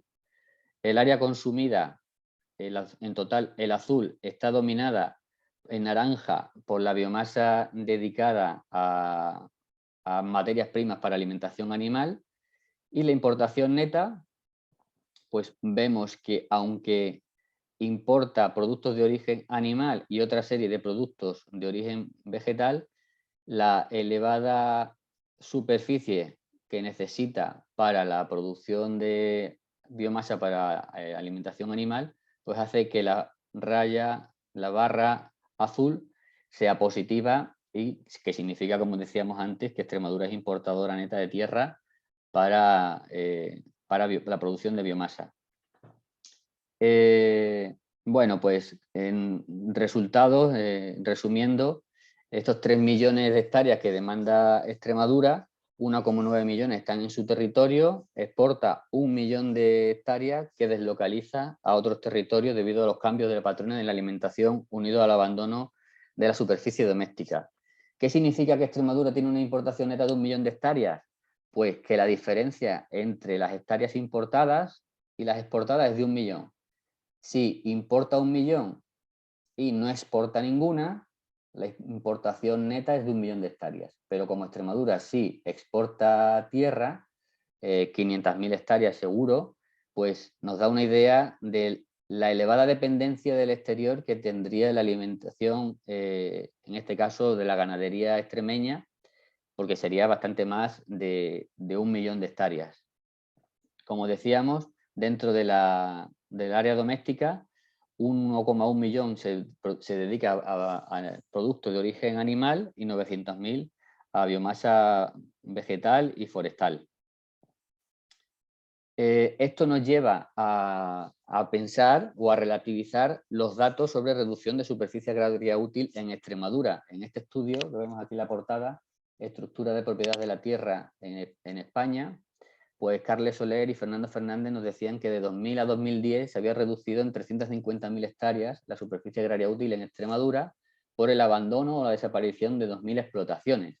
Lo que estamos viendo con este trabajo es que se ha externalizado el cultivo de biomasa para pienso en otros países, se abandona territorio para ser sustituido por importaciones de tierra para alimentación animal. Esto ya Pampillón lo recogió también en 1990 en uno de sus trabajos, cuando decía que del año 89 al 90 se redujeron en 25.000 hectáreas la superficie cultivada en maíz en Extremadura, debido a la bajada de precios por las importaciones. De esta forma, la insostenibilidad del sistema internacional de producción de alimentos debe venir de la mano de la reducción del consumo de carne y que ésta sea producida con manejos más sostenibles como la ganadería extensiva, con un pastoreo dirigido. Es decir, como dice el lema de Amigos de la Tierra, menos carne y mejor carne. Por supuesto, menos carne los países y los colectivos sociales que más consumen, porque Extremadura es la región de España que menos carne consume. Y en Extremadura concretamente, pues la reducción de la cabaña ganadera ligada al descenso del consumo de carne internacional, debe ir unida también hacia una transición hacia la extensividad de todas sus especies ganaderas, que aunque la ganadería extremeña tiene una extensividad que no es desdeñable, pero está tendiendo cada vez más a la intensividad, y esto es algo que Mireia está estudiando y tiene bien conocido. Extremadura de esta forma tendría fuera de su territorio el 100% de su superficie cultivable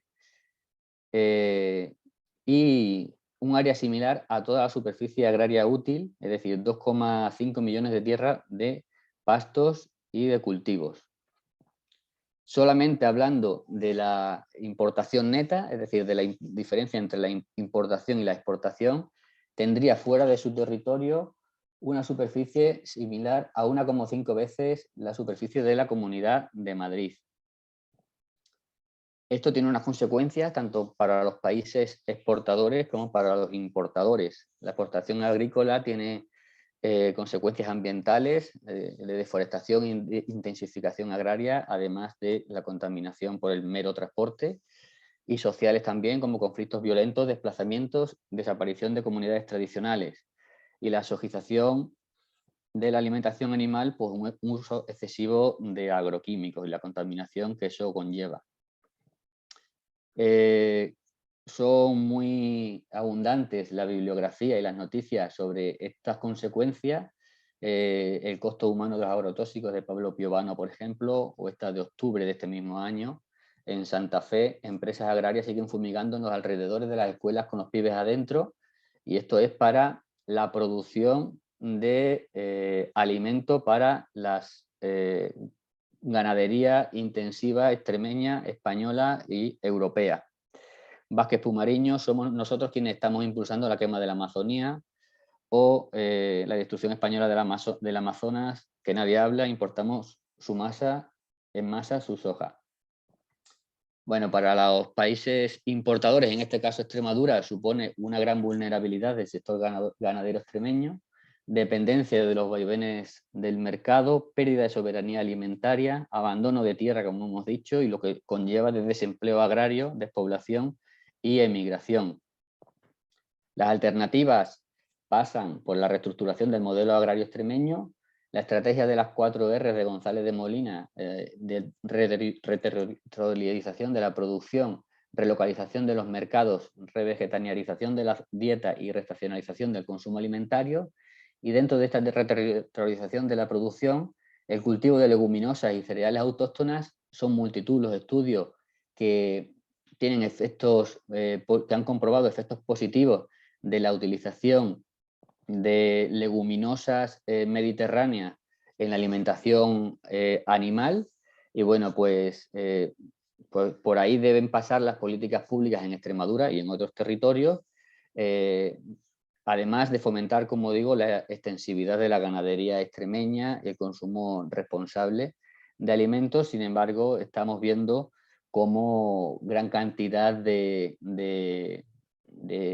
parcelas y de fincas y de hectáreas en Extremadura, no solo de tierra, sino también de agua. En el 2010 en el Valle de Sierra Brava se están poniendo plantas fotovoltaicas. En Aldea Centenera de Torrecilla de la Tiesa, la mayor planta fotovoltaica de Europa, y recientemente la fotovoltaica de Amazon en Mérida tiene luz verde ya para su construcción. Son 3 ejemplos dentro de muchos que tenemos también con los molinos eólicos. Sin embargo, tenemos ejemplos en Extremadura como Mamacabra, Mundos Nuevos, de Corral, Poultry, Huecos del Arroyo, que son experiencias de cría de animales de forma sostenible, con una alimentación generada en la propia finca, evitando así la huella territorial y ambiental. La extensividad de la ganadería extremeña genera una mayor huella territorial, pero también genera servicios ecosistémicos muy importantes, como el mantenimiento de las dehesas, de las que hablaba Mireia antes, que han sido una fuente de abastecimiento de productos agroganaderos para las familias históricamente, que además producen el desbroce, el deshierve y el abonado natural, que regenera la biodiversidad y la fertilidad del suelo, contribuyendo así de forma muy importante a la producción de pasto en la propia finca, que reduce también su dependencia del exterior, genera empleo rural, mitiga la despoblación, el cambio climático y el peligro de incendios. Por lo tanto, una elevada huella territorial doméstica que es la que podemos controlar a través de una legislación, puede ser muy positivo. Todo depende del manejo. Entonces, ¿la ganadería intensiva ahorra tierra? Bueno, pues ahorra tierras, tiene menos superficie en las instalaciones, pero también genera cero servicios ecosistémicos y requiere una gran superficie para la alimentación, además de producir contaminación. Urge, por tanto, la toma de decisiones y acciones que reviertan esta situación por parte de las instituciones públicas a todos los niveles y la demanda también y la organización, como se estamos haciendo hoy aquí y en otros espacios, de las organizaciones sociales. Entonces, pues nada, os dejo con Mamá Cabra, una de las fotos que hice, una de las visitas que he hecho, que para mí son un ejemplo de cómo hay que hacer las cosas bien en Extremadura. Nada más y muchas gracias. Muchas gracias, Eugenio, por acercarnos a la realidad extremeña. Gracias. Gracias a vosotros. Pues cuando quieras, si quieres, puedes dejar de compartir y podemos dar paso al último de nuestros ponentes, pero no el menos interesante, Pablo Manzano, que nos va a hablar sobre la reconsideración del impacto real del pastoreo. Así pues... Si él comparte, la mía se apaga, creo. Sí. Vale, mira, a ver. Ah, sí, sí va así. Sí. Perfecto. Vale. Muy bien, gracias María. Gracias, Gracias Pablo. por Se invitarme. ve fenomenal. Muy bien. Se me oye también bien, ¿no? Imagino. Perfectamente. Vale, vale, pues visto que funciona esto.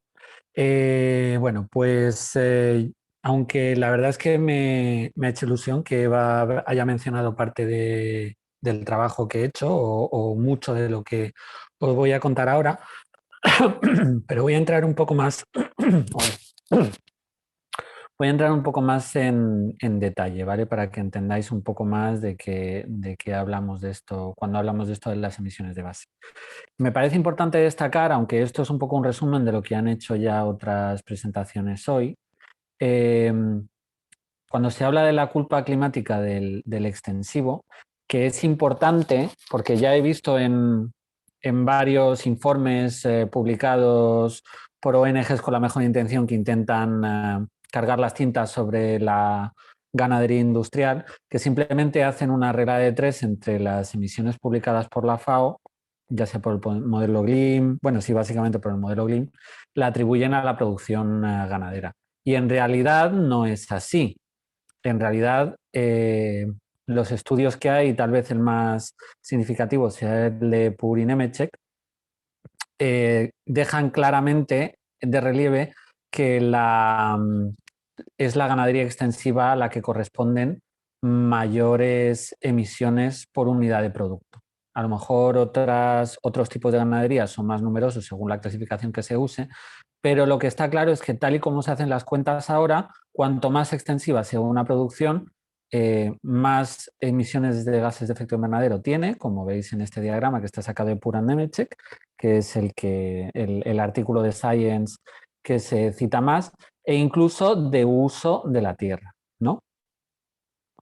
Como veis, es la producción de cordero, es la producción de carne de vacuno, la que tiene incluso el lechero de vacuno, las que tienen atribuidas mayores gases de efecto invernadero. Y esto es a nivel global, es decir, que por ejemplo el país que se lleva más emisiones es la India, ¿no? Porque tiene una gran cabaña de vacas, tiene una gran producción lechera y también tiene una gran producción cárnica, aunque sea sobre todo exportada.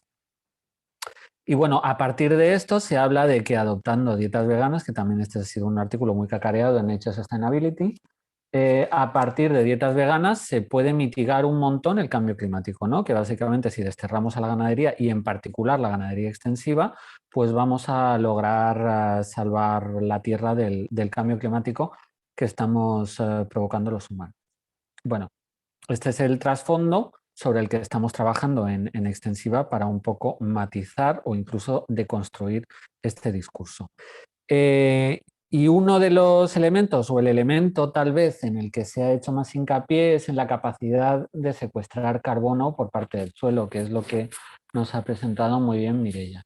Bueno, pues esto en el año 2017 sale un informe firmado por la mayoría de los popes en la materia de la Universidad de Oxford, que dice varias cosas. Y aquí os he puesto en unos cuantos GIFs el resumen de lo que es más relevante para esto de la fijación en el suelo. He puesto estos GIFs además, que este ya no corre, ha corrido al principio pero ya ha dejado de correr, no sé muy bien por qué. A ver, un momento, porque debería estar corriendo todo el rato. He puesto estos GIFs además porque esta gente no solo hizo un informe muy trabajado, sino que además hizo un vídeo divulgativo de unos 8 minutos que hay que admitir que está bastante bien, porque está muy bien explicado lo que quieren decir, ¿no? Y aquí os he puesto fragmentos pequeños. Una de las cosas que dicen es que la cantidad de carbono que se almacena en el suelo a través de buenos manejos, de manejos óptimos, que obviamente no son todos, ni incluso los más extendidos, no llegan a compensar la cantidad de emisiones que provoca en gases de efecto invernadero equivalente la ganadería. Porque hay que tener en cuenta que tanto el metano como el óxido nitroso equivalen, según las métricas que se están usando actualmente, a muchas moléculas de CO2. De hecho, el metano tiene una capacidad de aproximadamente 24 veces la molécula de CO2, que recordar, y la de óxido de nitrógeno era como, la de óxido nitroso era como 200 y pico, ¿no? Claro que eso depende también si estamos considerando el calentamiento a 100 años vista o el calentamiento real producido por cada molécula, que también hay métricas nuevas, luego haré mención a eso. Pero luego hay un elemento muy importante y es que cuando conseguimos aumentar mediante manejo óptimo la cantidad de carbono que hay en el suelo, pasan dos cosas. Una, que pese a que se ha incorporado carbono en el suelo, esos animales siguen emitiendo gases de efecto invernadero. Y esos gases de efecto invernadero, tal y como están hechas ahora las contabilidades, siguen contribuyendo al cambio climático. Es decir, que bueno, el haber almacenado carbono en el suelo no impide que sigan contribuyendo al cambio climático. Y además, ese almacenamiento en el suelo, que lo veíais en el diagrama anterior, tiene un límite. Es decir, que el suelo tiene una capacidad de absorber carbono que básicamente tiene que ver con la salud del suelo, o eso es lo que dicen en este informe, ¿no? Ahora voy con otra cosa. Pero tiene una capacidad determinada de absorber carbono y una vez se llega a esa capacidad es como una esponja que está llena de agua y ya no admite más agua. Claro, también ¿qué pasa? Que si volvemos a un mal manejo del suelo, si volvemos a un mal manejo del suelo, pues estamos espachurrando esa esponja y estamos dejando salir un montón de carbono del suelo. Es decir, que tenemos el problema de que estos buenos manejos hay que mantenerlos. Yo personalmente soy un poco crítico, soy bastante crítico con esto. Lo que pasa es que sí que es verdad que admito que es una verdad a corto plazo. Soy crítico a largo plazo y bueno, eso es un trabajo que estoy desarrollando con un poco de lentitud y con un poco de paciencia, pero que tiene que ver con la evolución de las temperaturas en el planeta Tierra en los últimos millones de años. Y quería enseñaroslo porque es un dato curioso. Como veis, a partir del final del Mioceno, o sea, las temperaturas se mantienen más o menos estables desde que la Antártida se coloca en una posición polar y tapa una serie de corrientes oceánicas y genera un casquete polar hasta la mitad del Mioceno, y a partir del final del Mioceno iniciamos una curva descendente de la temperatura de la Tierra y también de la concentración de dióxido de carbono en la atmósfera. Y esto podría tener que ver con una cosa que os voy a comentar a continuación, que es la presencia de grandes herbívoros. ¿Esto qué nos está diciendo? Que probablemente los pastizales sí tienen una capacidad de atrapar carbono, y de atrapar carbono de una forma tan eficiente que incluso podría ser un problema a muy largo plazo, a plazo de millones de años, hasta poder provocar una era criogénica como la que pasó justo antes del periodo ediacárico. Y eso pondría en peligro la supervivencia de la vida en el planeta Tierra. Pero esto actúa a unas escalas tan grandes que en realidad son poco relevantes para el problema de cambio climático que tenemos ahora, ¿no? Entonces, bueno, en resumen, lo que tenemos es una cuestión paradójica. Y es paradójica porque estamos hablando del cambio climático que tiene 200 años, pero sin embargo le estamos echando la culpa a la ganadería, que se sabe que, bueno, por ejemplo, las cabras están domesticadas desde hace hasta 12.000 años, podría ser, las vacas, las ovejas, poco después, y además sabemos que la ganadería ha tenido una presencia lo suficientemente importante en el planeta Tierra como para, por ejemplo, ralentizar la extensión del desierto del Sáhara hace 6.000 años. O sea, ya sabemos que había ahí mucha gente haciendo ganadería. Entonces, qué paradoja, ¿no? Porque estamos hablando de que algo que tiene miles de años está teniendo la culpa de algo que tiene 200 años. Pues es difícil que sea una atribución justa. Y aquí es fundamental también entender la historia reciente de la Tierra, lo que os comentaba desde el Mioceno, en que la Tierra ha sido dominada por grandes herbívoros.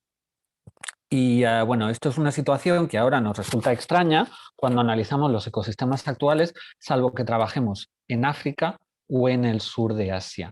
¿Por qué? Porque en el resto de los lugares, y este es un mapa que muestra los animales sombreados en negro, son animales que se han extinguido en el Pleistoceno, en la parte más reciente del Pleistoceno o incluso en el Holoceno. Bueno, pues hay un montón de animales que se han extinguido, que eran herbívoros y que tenían un efecto sobre la vegetación. ¿Y qué efecto tenían?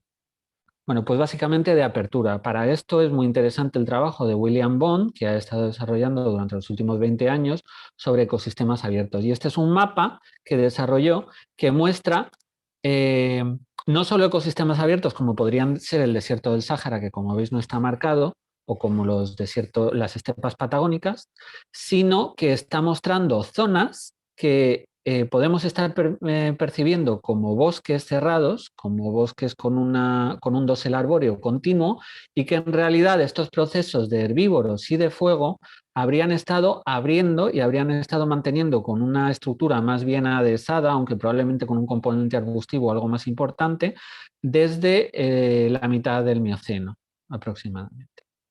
Entonces, esto nos dice que los herbívoros y que la herbivoría son mucho más naturales de lo que asumimos, pero incluso en zonas donde la gente tiene muy asumido que son bosques cerrados, como por ejemplo la zona de Nueva Inglaterra en Estados Unidos o Europa Central.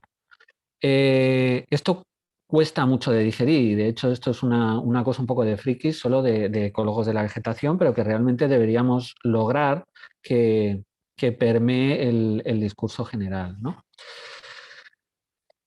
¿Y hasta qué punto esto es relevante? Bueno, pues aquí es muy interesante también otros estudios, sobre todo de Felisa Smith de la Universidad de Nuevo México, en Albuquerque, que ha estudiado cómo las concentraciones de metano en las burbujas que quedan atrapadas en el hielo varían según, según el tiempo durante el final del Pleistoceno y principio del Holoceno. Y esto es muy, muy interesante porque justo con la gran extinción que se produce en el continente americano a partir de aproximadamente 13.000 años, que bueno, se extinguen 35 géneros de mamíferos en América del Norte y hasta 50 en América del Sur. Y no estoy hablando de especies, estoy hablando de géneros, ¿no? Esto sería, pues, por ejemplo, como si se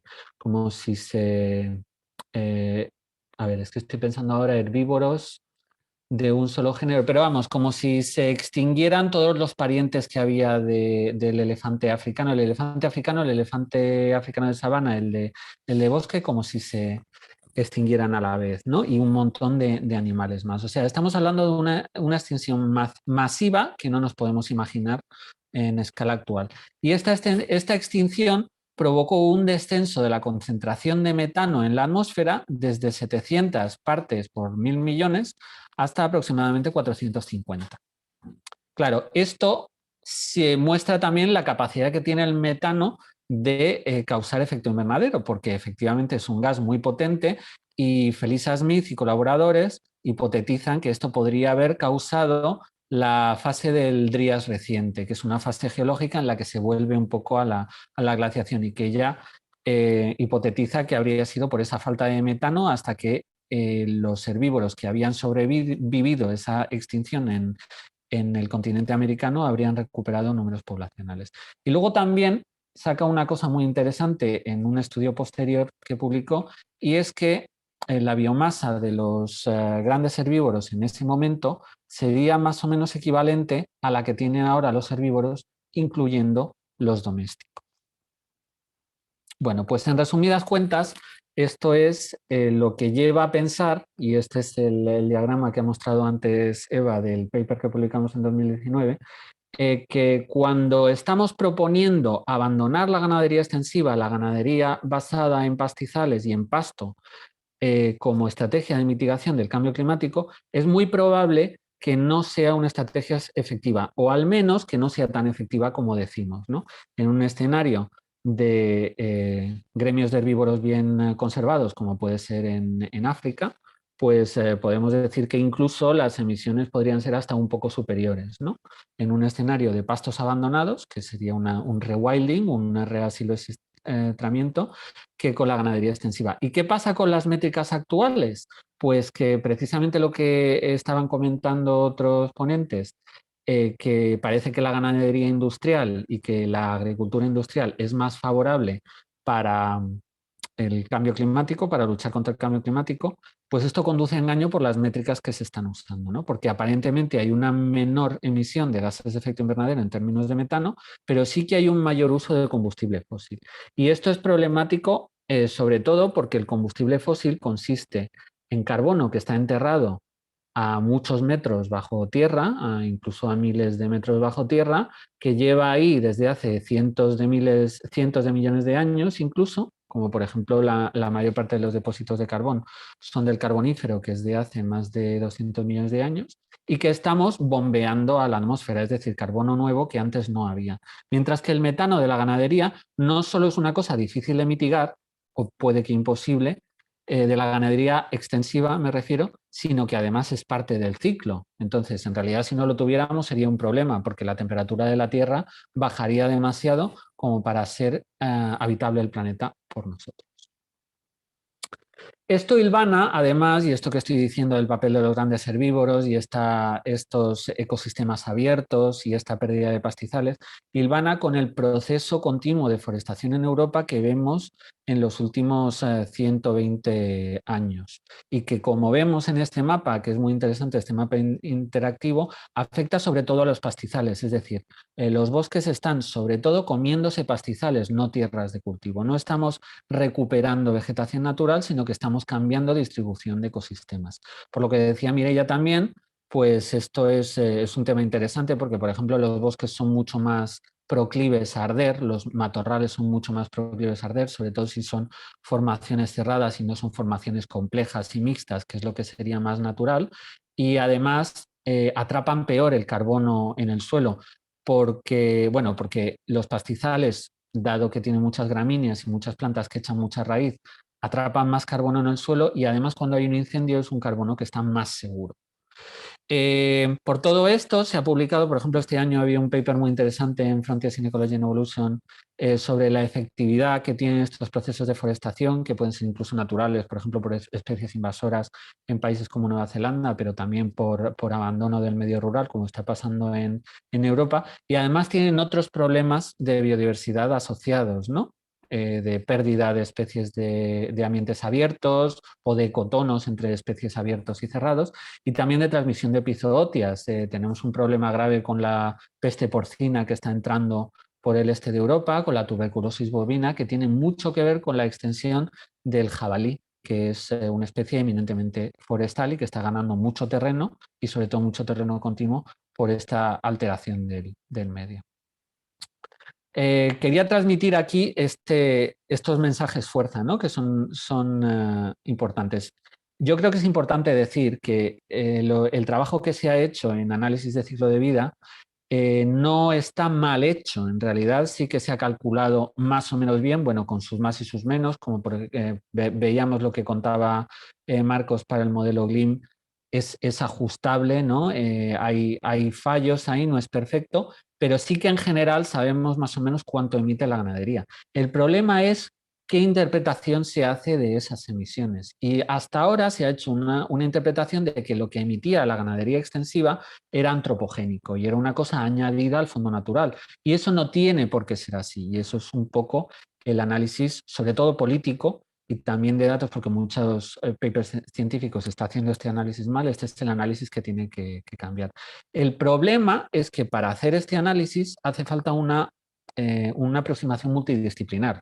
Yo tengo la suerte de ser un ecólogo que por cosas de la vida ha acabado metiéndose a analizar estas cosas. Pero si no fuese por mi trasfondo de ecólogo, yo no podría haber tenido claro la teoría del nicho ecológico y de cómo un nicho de herbívoro que ocupa una vaca luego lo puede ocupar un bisonte, ¿no? Y luego también, como veis, también uso muchas cosas de paleontología, que en realidad tampoco son mi campo, pero bueno, me ha interesado eso y lo he metido, que es importante para hacer una interpretación contundente y sólida de estas cosas, ¿no? Aquí la multidisciplinariedad es esencial y por desgracia es una cosa cada vez más difícil en una ciencia más especializada. Bueno, y luego os quería contar un poco los siguientes pasos que tenemos, porque hipótesis, entonces estamos trabajando en clarificar los niveles de referencia en diferentes sistemas, ¿no? Y para eso, bueno, pues tenemos que comprobar escenarios de abandono y escenarios de reasilvestramiento que van a ser bastante diferentes. Esto hay un paper reciente también del Journal of Applied Ecology. En África y en Asia, donde tenemos gremios completos de herbívoros que probablemente lleguen a ese potencial máximo de ocupación por herbívoros, que a lo mejor vendría a ser de media, también es otro paper que estamos enviando, de unas 10 toneladas de herbívoros por hectárea, pero en el resto del mundo, donde el ganado sí que puede alcanzar esas densidades, es más difícil que los herbívoros silvestres las alcancen, simplemente porque muchos se han extinguido. Entonces, no vamos a tener esa eficiencia en la ocupación de nicho. Lo cual no quita para que en esos sitios donde no haya esos herbívoros vamos a tener mucho más incendios forestales. Estos también emiten gases de efecto invernadero, aunque no con la intensidad de los grandes herbívoros, pero como hemos visto, hay diferencias también en la capacidad de absorber carbono que tienen los pastizales. Y luego hay una cosa que no se le suele hacer mucho caso, que es las diferencias en el albedo, es decir, en la cantidad de energía del sol que vuelven a reflejar los paisajes. Es como si fuera un espejo, ¿no? Entonces, sabemos, por ejemplo, que el deshielo del Ártico es un problema porque pasa de ser blanco a ser de color mar oscuro y eso va a absorber mucho más calor y eso es un problema para el cambio climático, pero nos paramos poco a reflexionar que en muchos casos el cambio de un bosque a un pastizal, digo de un pastizal a un bosque, también significa un oscurecimiento del paisaje.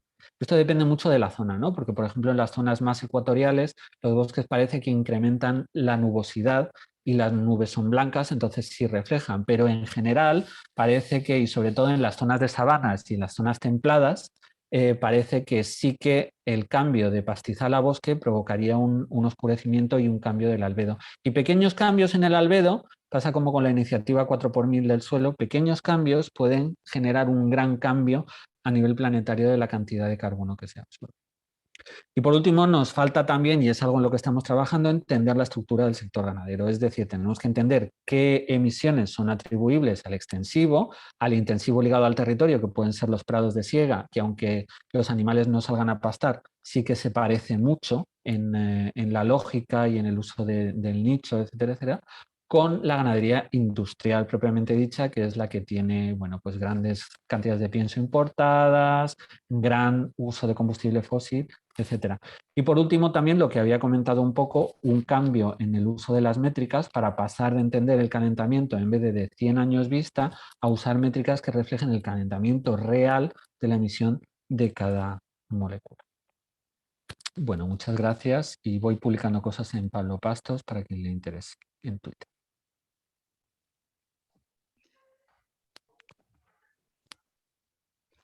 Bueno, muchas gracias, Pablo. Tenemos unos 15 minutos para resolver algunas cuantas dudas que han ido saliendo en el chat.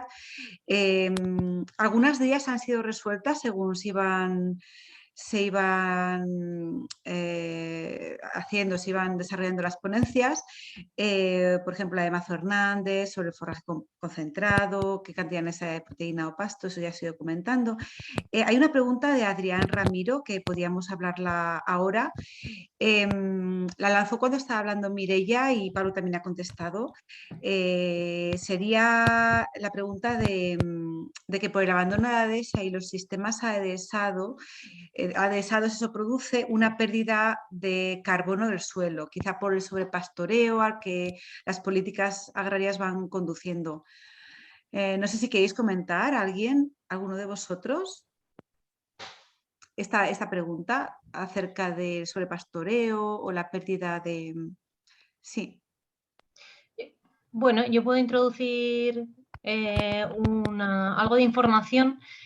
En los casos que nosotros estudiamos donde había una pérdida de carbono en los suelos de dehesa, no necesariamente estaba ligado al sobrepastoreo, sin negar que lo haya en algunas zonas, sino que en general detectábamos muchos más puntos de pérdida de carbono por abandono de la dehesa. Es decir, por todo lo contrario, por falta de ganadería para sostenerla. Por falta de ganadería en términos de número de animales, pero también por falta de interés en la actividad ganadera que lleva a los ganaderos a no hacer o no poder hacer ciertas inversiones en el regenerado del arbolado o no tener como a veces permisos o tener ciertas dificultades para hacer un manejo adecuado del matorral o de la matorralización del ecosistema. Es decir, si yo tuviera que hacer como un eslogan de por qué se está perdiendo carbono en algunos sistemas de dehesa, no señalaría particularmente el sobrepastoreo, sino más bien el abandono de la actividad pastoril y la falta de rentabilidad de la actividad ganadera en muchas zonas. Genial, Mireia, muchas gracias. Si alguien quiere comentar algo más, pasamos a la siguiente pregunta. Begoña pregunta para Eva. ¿Cómo se mide el modelo CAP? ¿Cómo mide el modelo que has comentado, la fijación de carbono en el suelo? Pues yo exactamente no lo sé, vamos, lo podría consultar porque yo no llegué a profundizar exactamente en la cuantificación en ese modelo. No sé si Marcos, que lo utilizó, lo sabría con detalle, pero vamos, si tiene curiosidad lo podemos buscar y enviárselo. Yo te comento, para calcular la retención de carbono, el propio modelo CAP2R te da una serie de coeficientes y tienes que tener en cuenta pues, las hectáreas de pastoreo permanente, las hectáreas de pasto arbustivo y demás, y en función de las hectáreas que tenga pues, dicha explotación, calculas por esos coeficientes y ya te da la retención de carbono anual, y con eso podrías sacar la retención de CO2. Haciendo un simple cálculo pues, por peso anatómico y ya lo tendrías. No sé si con eso ha quedado claro o si quieres saber algo más, pues habría que mirar más en profundidad.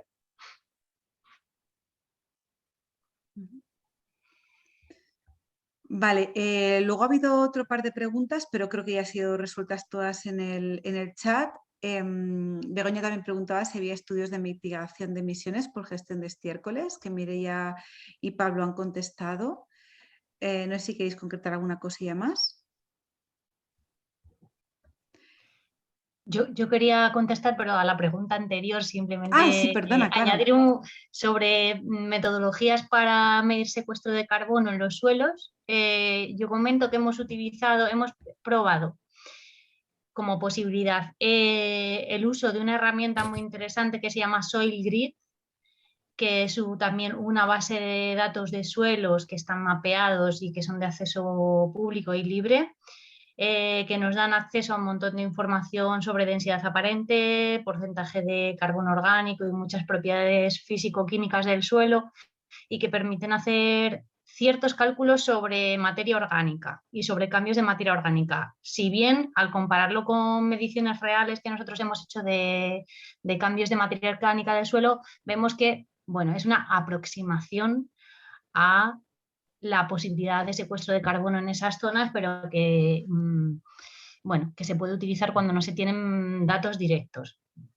Lo que nosotros hemos hecho en otros estudios es recopilar bibliografía ya publicada con información sobre materia orgánica del suelo que estuviera georreferenciada para poder repetir los mismos puntos de medición unos años más tarde y haciendo así un cálculo con mediciones directas publicadas y muestreadas por nosotros de cuál ha sido el cambio de carbono almacenado en esos suelos. Estupendo, gracias. Comenta Adrián también en el chat que qué sería más preocupante para el sistema adhesado, si el abandono de la actividad o el propio deterioro de la vegetación.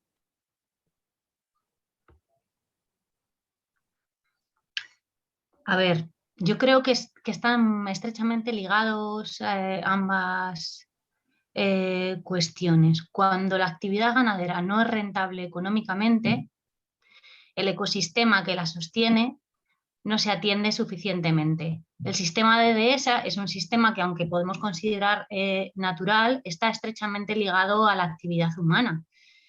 Durante cientos de años la dehesa ha sido regenerada, ha sido cuidado del regenerado, ha sido cuidada frente a la matorralización, etc. En la medida que la ganadería está siendo abandonada como actividad porque no es rentable, como decía, los ganaderos, las ganaderas que tradicionalmente han manejado este sistema lo tienden a abandonar. Entonces se retroalimenta. O sea, la pregunta de Adrián es, a la pregunta de Adrián yo diría sí, o sea, tan preocupante me parece el abandono de la actividad ganadera como el deterioro de la vegetación, porque están estrechamente ligados.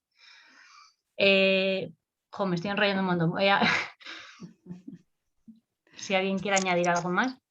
Genial, gracias. Mire, Pablo tenía levantada la mano. Sí, no, yo quería decir precisamente con esto que estás comentando, Mireia, yo creo que a la gente le falta entender por qué hace falta para un sistema natural, y yo es lo que he intentado explicar en mi presentación, por qué hace falta para un sistema que se supone natural la intervención humana, por qué hace falta para conservar ciertas especies los humanos, que parece que no pueden sobrevivir sin nosotros. Y yo creo que ahí es fundamental entender lo que yo he intentado explicar, ¿no? Que nos hacen falta especies que abran el territorio, que abran los bosques, que abran el paisaje, porque si no se tiende a un bosque cerrado que no es natural desde los últimos 15 millones de años. Entonces, bueno, tenemos dos alternativas.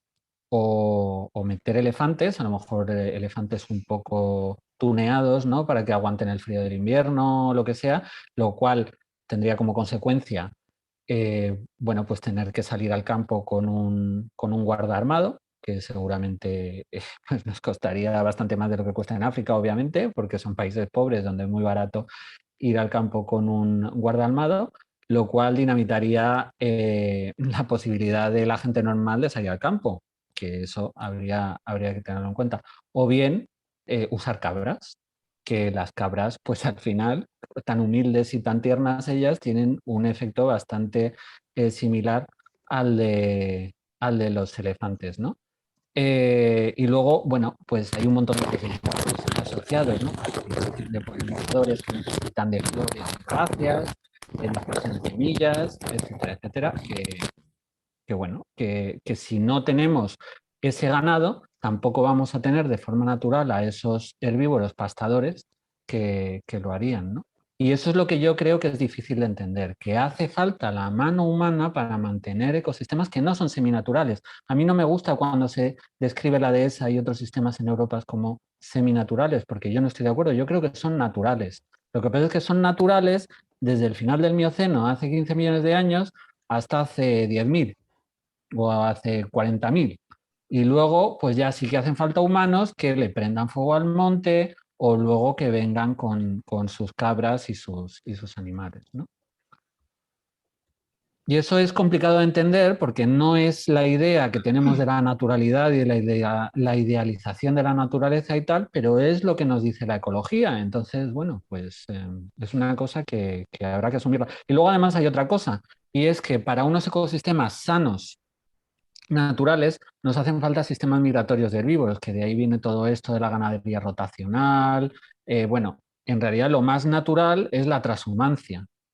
Lo que pasa es que cada vez le ponemos más barreras y cada vez está más difícil hacerla. ¿Y por qué es natural? Pues porque cuando uno observa sistemas de herbívoros naturales, migran, como es lógico, ¿no? Porque lo lógico es seguir la productividad vegetal allá donde se produce y no quedarte ahí quieto esperando a que la hierba se seque y te mueras de hambre en verano, o que te caiga la nevada en invierno y también te quedes sin hierba. Estupendo. Gracias por contestar a esta última pregunta, Mireia y Pablo.